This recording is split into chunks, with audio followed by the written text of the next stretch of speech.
Aula número 104, figuras de regência, elipse, zeugma, pleonasmo e anacoluto.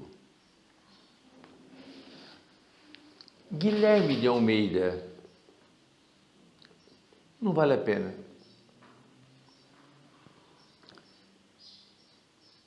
Gosta de mim? Não me esconda. Como você se condena com seu silêncio? Responda. Confesse. Não vale a pena. Tome os meus dedos, desfolhe-os. Mal me quer. Bonita cena. Quero me ver nos seus olhos mais perto. Não vale a pena. Mas fale. O quê? Qualquer coisa. O coração é que ordena. Por que é que você não ousa? Coragem. Não vale a pena. Escreva então. Tem mais graça. Você tem papel, tem pena, é poeta. Eu sou linda. Faça uns versos. Não vale a pena. Adeus. Pense que tudo isso foi um sonho, uma pequena mentira. Negue que eu existo. Esqueça. Não vale a pena.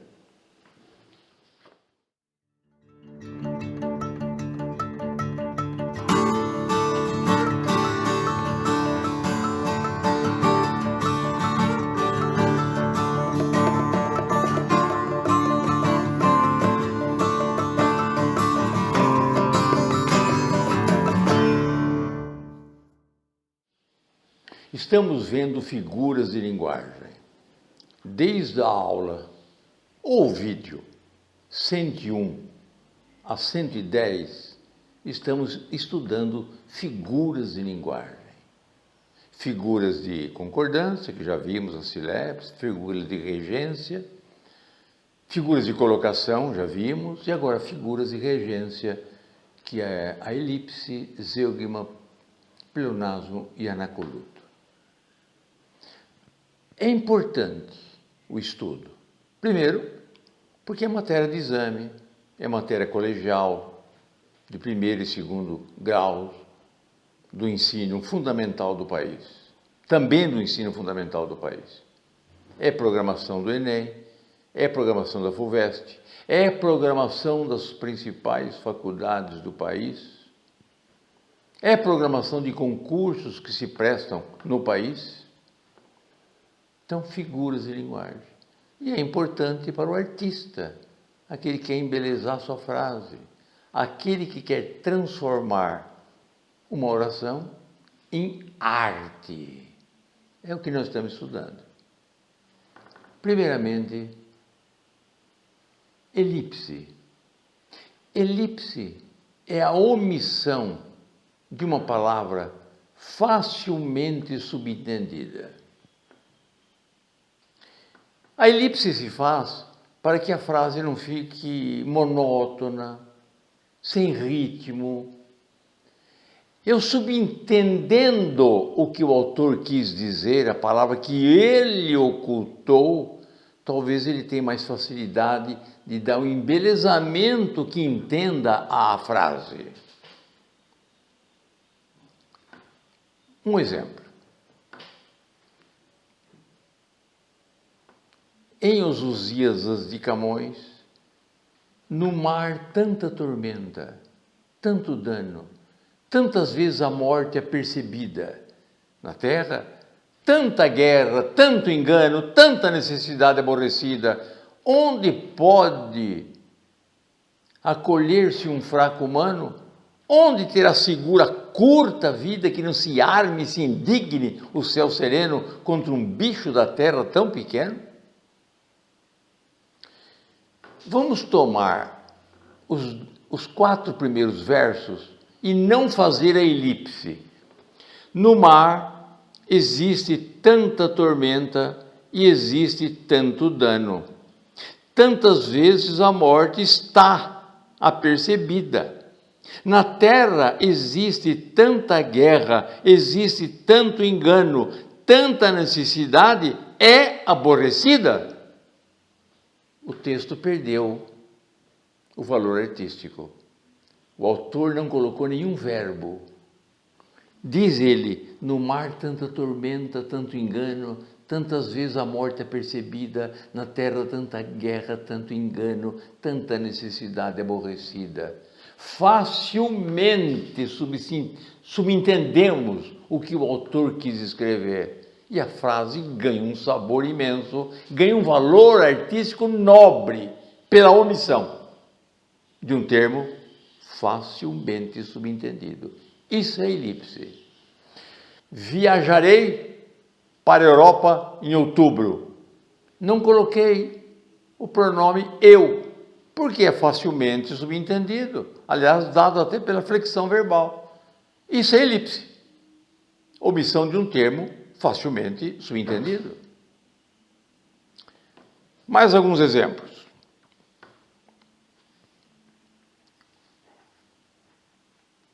Oi. Onde você estava lendo o texto do Camões?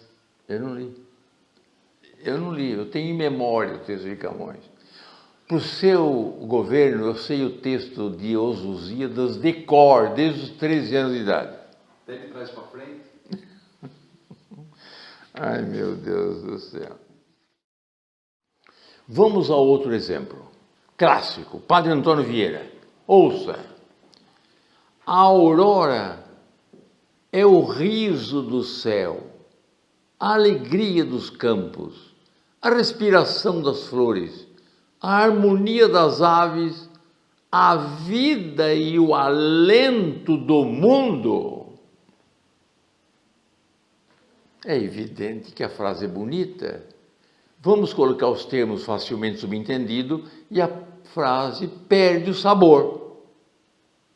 A aurora é o riso do céu, a aurora é a alegria dos campos, a aurora é a respiração das flores, a aurora é a harmonia das aves, a aurora é a vida e a aurora é o alento do mundo.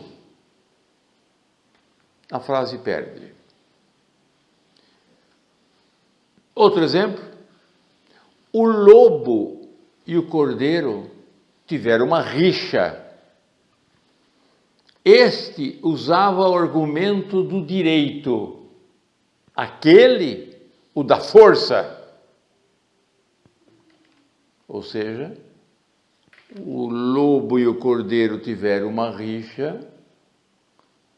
Este usava o argumento do direito e aquele usava o argumento da força.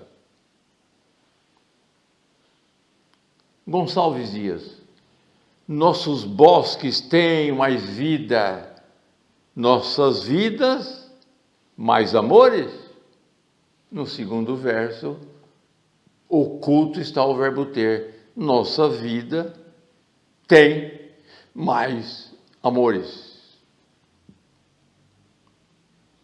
Nem ele entende a nós, nem nós a ele, Camões.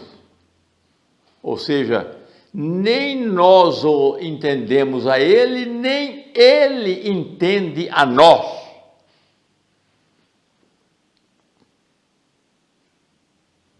O caminho da verdade é direito e fácil, da falsidade tortuoso e perigoso. A omissão de um termo facilmente subentendido, nós designamos elipse. Qual é a razão que o autor pratica a elipse? A razão que nós demos, para embelezar a frase, dar um ritmo melhor à leitura, dar um colorido especial ao texto. Isso é elipse. Zeugma. A elipse ganha um nome especial de zeugma quando eu oculto uma palavra anteriormente já expressa. Vários exemplos desses que eu já dei como elipse poderia ser chamado de zeugma. Um exemplo simples, só para iniciar. Meu irmão fala inglês. Meu primo, francês. Na segunda oração, meu primo, vírgula, francês, está ocultando o verbo falar, que eu já anunciei anteriormente.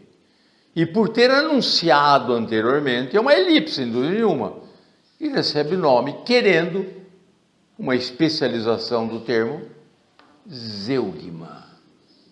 Então, zeugma é a omissão de um termo facilmente subentendido. Por quê? Porque já está expresso antes.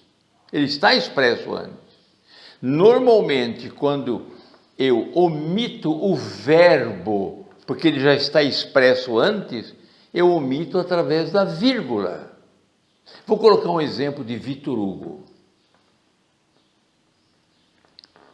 Vou declamar mais ou menos inteiro o texto, uma parte dele, depois colocaremos um trecho no vídeo.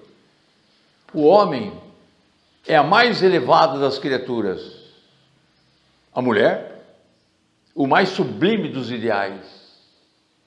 Deus fez para o homem um trono, para a mulher, um altar. O trono exalta, o altar santifica. O homem é um templo, a mulher, um sacrário. Ante o templo nos descobrimos, ante o sacrário nos ajoelhamos. O homem é o pássaro que voa, a mulher é o roxinol que canta. Voar é conquistar o espaço, cantar é conquistar as almas. Enfim, quando o homem estiver no fim do mundo, a mulher estará no começo do céu. Só a primeira parte. O homem é a mais elevada das criaturas. Ponto e vírgula. A mulher, vírgula, o mais sublime dos ideais. Essa vírgula está me indicando a ausência do verbo. E o verbo já está expresso anteriormente. Então seria: o homem é mais elevado das criaturas, a mulher é o mais sublime dos ideais. Continuando, Deus fez para a mulher, para o homem um trono, para a mulher um altar. Então vamos ver, Deus fez para o homem um trono. Agora, tudo que está oculto eu vou colocar na segunda frase.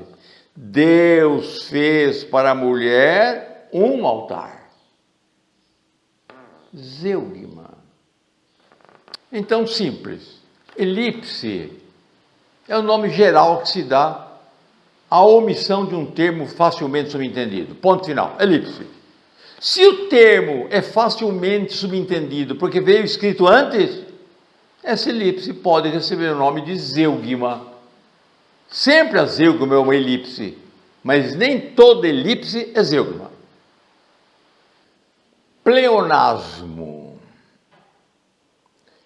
Pleonasmo é a redundância de um termo ou de uma ideia. O pleonasmo ele pode ser vicioso ou pode ser uma figura de linguagem. Quando que o pleonasmo é vicioso? Quando nós percebemos que a redundância é feita mais por ignorância de quem escreve e de quem fala, do que o propósito de fazer a redundância. Normalmente quem diz subir para cima ou descer para baixo, ou uma exposição suína de porcos, ou um ácido sulfúrico de enxofre, ou autoridades presentes aqui, eclesiásticas e da igreja. Quer dizer, ele está cometendo uma redundância desnecessária, nós percebemos que é vício de linguagem. Mas a redundância, ela pode causar uma beleza estética ao texto, quando o autor faz de propósito, é intencional, ênfase, vigor à frase. Nós percebemos.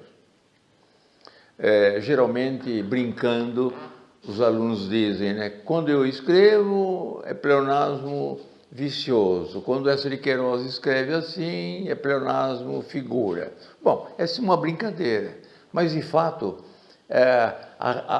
o pleonasmo vicioso está mais ligado à ignorância de quem está falando. Ele não quer praticar a redundância. Se ele quiser praticar a redundância, sim. Acabei de falar agora, autoridades eclesiásticas e da igreja. É uma redundância desnecessária. Mas suponhamos um discurso. É a autoridade eclesiástica da igreja que eu quero chamar a atenção nesse momento. Bom, agora é outro problema. Ele está ganhando força, redundância, vigor à repetição. Vamos a alguns exemplos que eu retiro da minha gramática. Curso de língua portuguesa. Vamos lá ver.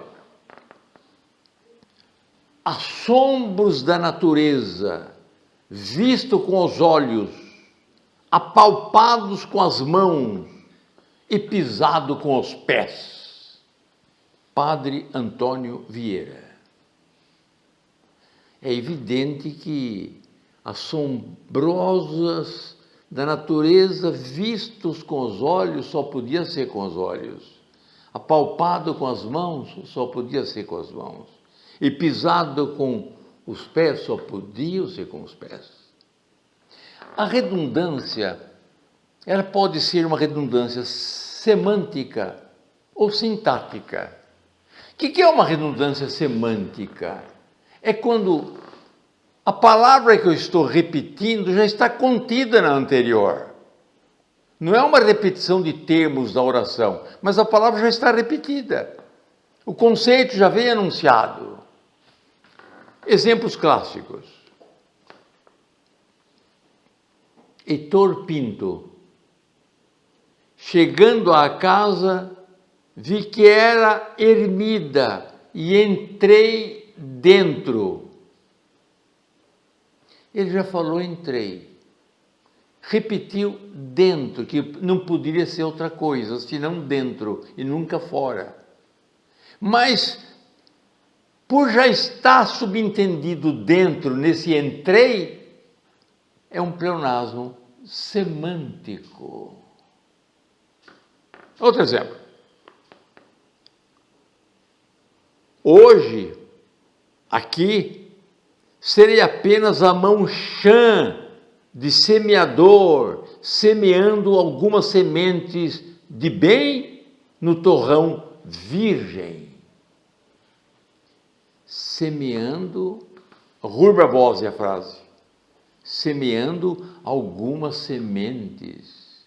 Se ele semeia, só pode ser sementes, ou com sementes. Por conseguinte, é uma redundância semântica do pensamento. O pensamento vem redundante, vem dobrado, vem enfático, vem tautológico. Outro exemplo. Lusíadas de Camões.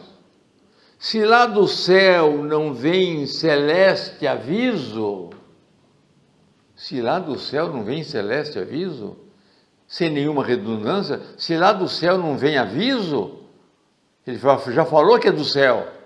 Agora, se lá do céu não vem celeste aviso, redundância semântica. Vamos lá. Vi claramente visto o lume vivo. Eu vi claramente visto, eu vi visto. Semântico.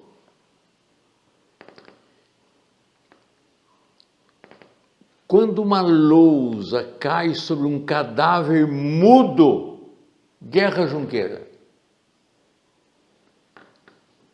Quando uma lousa cai sobre um cadáver mudo, o mudo é enfático, o mudo é redundante, é tautológico, já está expresso no cadáver.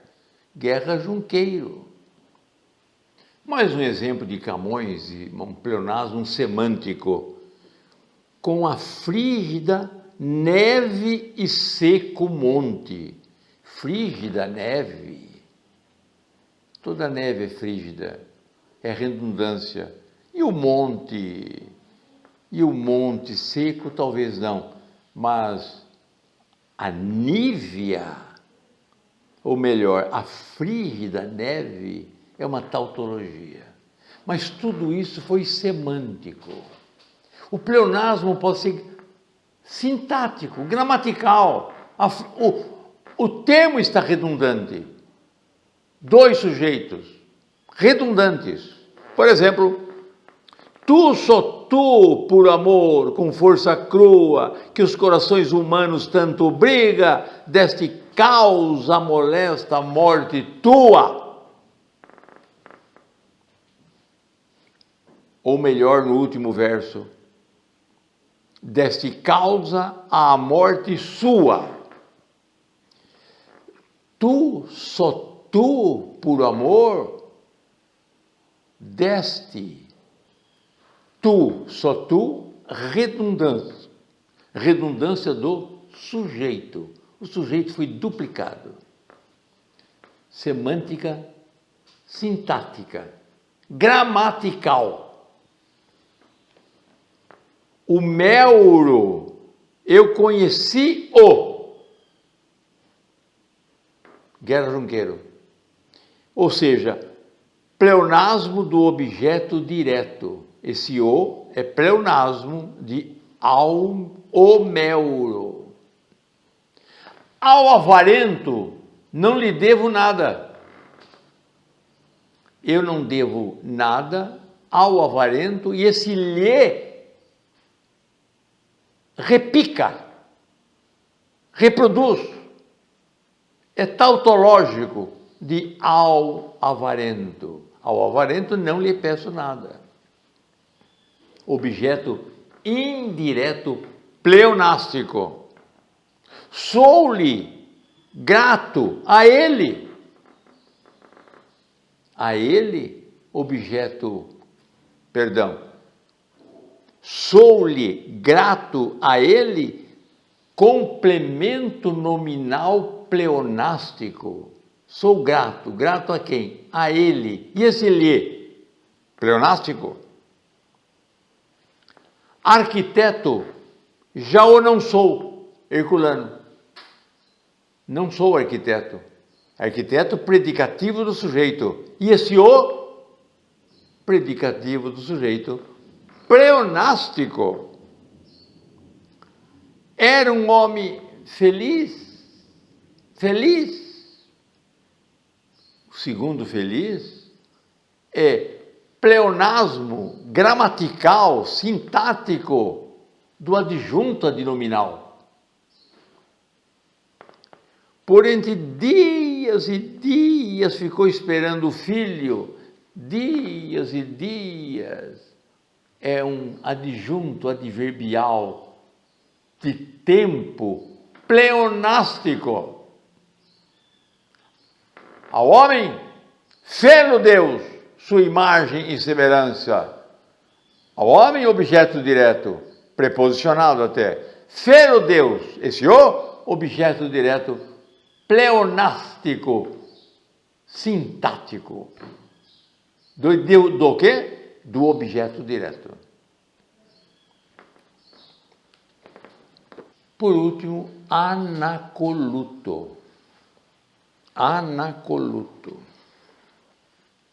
Anacoluto é o uso de uma palavra que está fora do contexto gramatical, não ideológico, gramatical.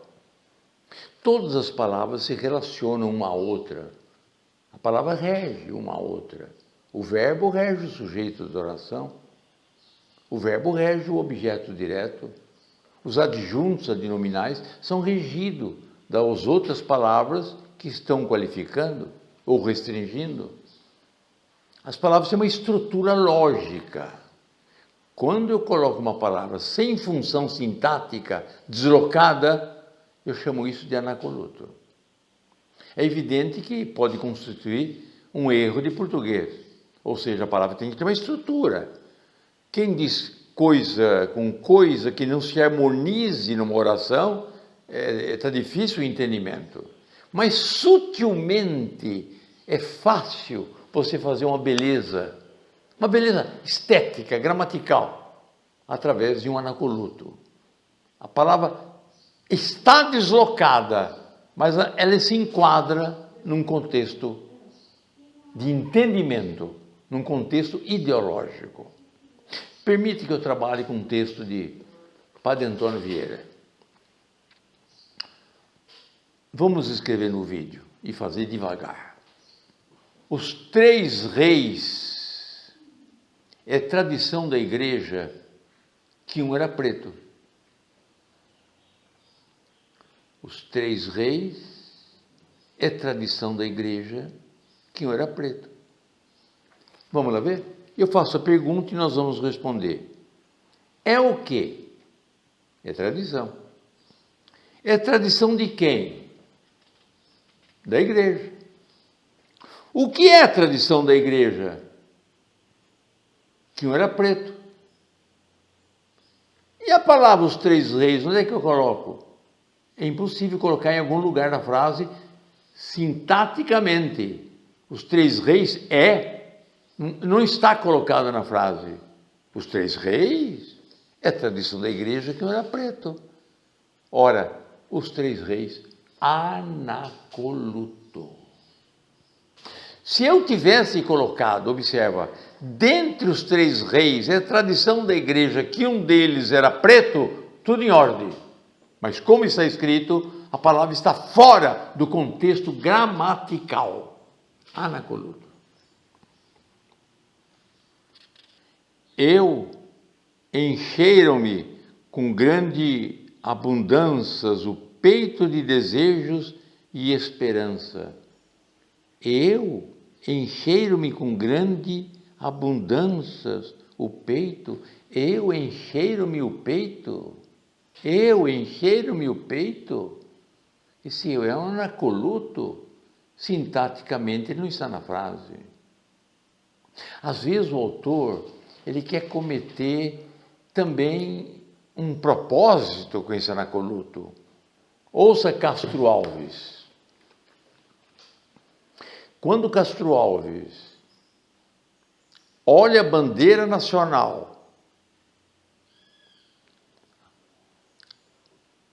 que protege a escravidão, olha a bandeira nacional nos navios, que protegem a escravidão, transportando os negros para o Brasil da África, para a escravatura no país, ele revoltado diz o seguinte: Auriverde pendão da minha terra, que a brisa do Brasil beija e balança, estandarte que a luz do sol encerra e as promessas divinas da esperança. Tu, que da liberdade após a guerra foste hasteado dos heróis à lança, antes te houvessem roto na batalha, que servis a um povo de mortalha.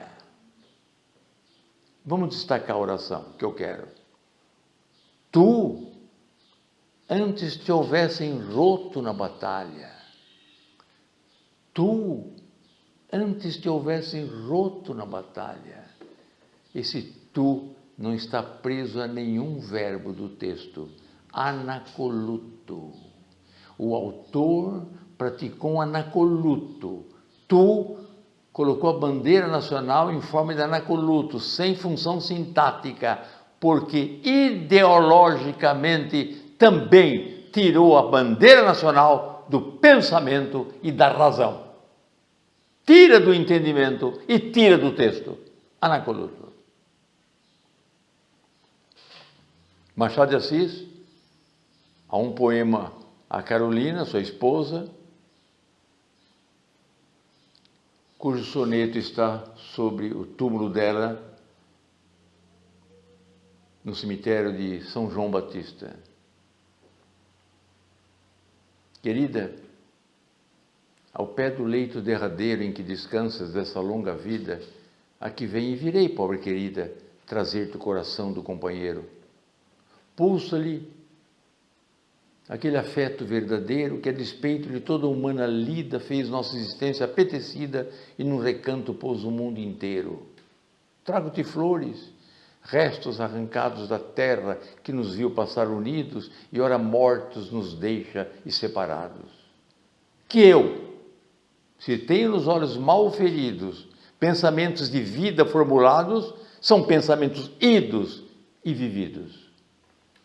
Que eu, são pensamentos idos e vividos. Que eu, Anacoluto, separou da mulher, por ela estar morta. Toma no texto o eu e faz dele um anacoluto. Separa-o também no texto, porque já separou na prática ou na vida. Anacoluto.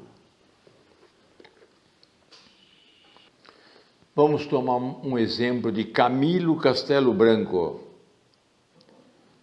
Tua mãe, não há idade nem desgraça que lhe amolde a índole rancorosa. Se eu tivesse escrito, ou ele escrito, Camilo Castelo Branco, da seguinte maneira: da tua mãe, não há idade nem desgraça que lhe amolde a índole rancorosa, tudo bem, pleonasmo. Esse lhe está se referindo de tua mãe.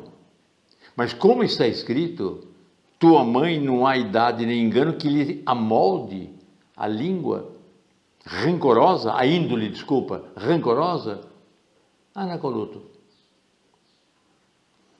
Um exemplo banal, simples. O Alexandre, as coisas não lhe correm bem. O Alexandre, as coisas não lhe correm bem. Eu, que me importa a vida? E, finalmente, um exemplo de Camilo Castelo Branco, anacoluto. A velha hipocrisia, recordo-me dela com vergonha. Vamos analisar essa frase. Quem recorda? Eu. Eu recordo quem? Me. Recordo-me a mim mesmo. Eu recordo do quê? Dela. Dela quem? Da velha hipocrisia. Mas não está escrito da velha hipocrisia. Está escrito a velha hipocrisia. Se o autor escrevesse da velha hipocrisia, recordo-me dela com vergonha, pleonasmo. Porque o dela seria um pleonasmo da velha hipocrisia. Mas como está escrito aí, a palavra velha hipocrisia não tem sentido sintático, gramatical, não se encaixa na oração. Anacoluto. Você? Depois falaremos nisso. Anacoluto. O uso de uma palavra sem função sintática. Estão estudando a língua portuguesa, língua doce, musical, flexível. Já seremos em breve 350 milhões de habitantes falando o nosso idioma. É o terceiro idioma mais falado no mundo ocidental. É o quinto idioma mais falado no mundo. É um motivo de orgulho. E por ser um motivo de orgulho, eu declamo um texto de um autor português, Afonso Lopes Vieira. Onde a terra se acaba e o mar começa, é Portugal. Simples pretexto para o litoral, verdinal que ao mar largo se arremessa. Onde a terra se acaba e o mar começa, é a Extremadura está, com o verde pino que em glória floresça. Mosteiros, castelos, tanta pátria ali há.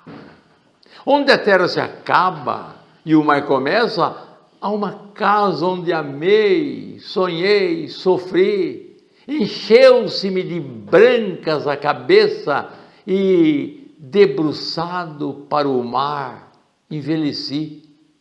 Onde a terra se acaba e o mar começa, é a bruma, a ilha que o desejo tem.